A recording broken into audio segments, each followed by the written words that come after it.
తిరుమలలో ఘనంగా గణతంత్ర దినోత్సవ వేడుకలు నిర్వహించారు. గోకులం కార్యాలయంలో జాతీయ పతాకాన్ని టీటీడీ అదనపు ఏవో వెంకయ్య చౌదరి ఎగురవేశారు.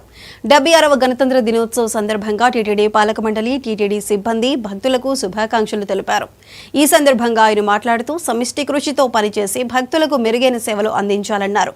వార్షిక బ్రహ్మోత్సవాలు దిగ్విజయంగా నిర్వహించామని, భక్తులకు ఎలాంటి అసౌకర్యం కలగకుండా అన్ని ఏర్పాట్లు చేస్తున్నామని తెలిపారు. అన్నప్రసాదాలు, క్యూలైన్ల నిర్వహణ మార్పులు చేశామన్నారు.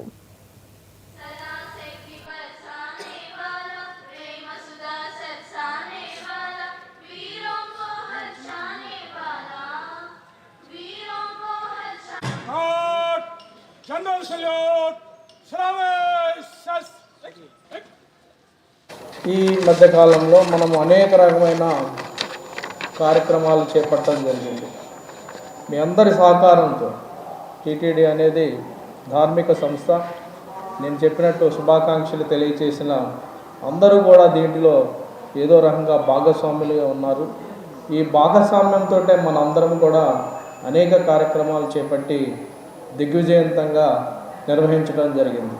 అందుకే మనందరం కూడా మన పరిధిలో బాధ్యతలు నిర్వర్తించినప్పుడే కార్యక్రమాలు విజయవంతంగా అవుతాయని ఈ సందర్భంగా తెలియజేస్తున్నాను. ఇదంతా సమిష్టి కృషి, మనందరం కూడా టీం వర్క్గా చేసినప్పుడు మాత్రమే మరింత విజయాన్ని చేకూరుస్తామని తెలియజేస్తున్నాను అందుకే అందరం కూడా ఒకే థాట్ ప్రాసెస్లో, ఒకే ఒక గోల్స్ తోటి మనకి ఏదైతే లక్ష్యాలు ఉన్నాయో ఆ లక్ష్యాలను కూడా ముందు పెట్టుకొని పోవాల్సిన అవసరం ఉంది. గతంలో మనం చేశాము, అదే లక్ష్యాలని పెట్టుకొని అందరం కూడా చాలా దిగ్విజయంతంగా కార్యక్రమాలు నిర్వర్తించి అందరి యొక్క మన్నలను కూడా పొందడం జరిగింది. శ్రీవారి వార్షిక బ్రహ్మోత్సవాల కాలంలో మనందరం కూడా చాలా కష్టపడి పనిచేసాం. అన్ని వైపులను కూడా భక్తుల నుంచి కానీ, అలానే ఉద్యోగుల నుంచి కానీ, విశ్రాంతి ఉద్యోగుల నుంచి కానీ, అలానే మనం కూడా ఎంతో సంతోషపడ్డాము.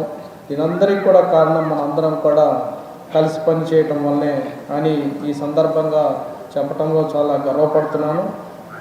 భక్తులకు ఏ రకంగా అసౌకర్యం కలగకుండా అందరికీ కూడా మరింత నాణ్యతతో కూడిన అన్నప్రసాదాలు కూడా ఇవ్వటం జరిగింది.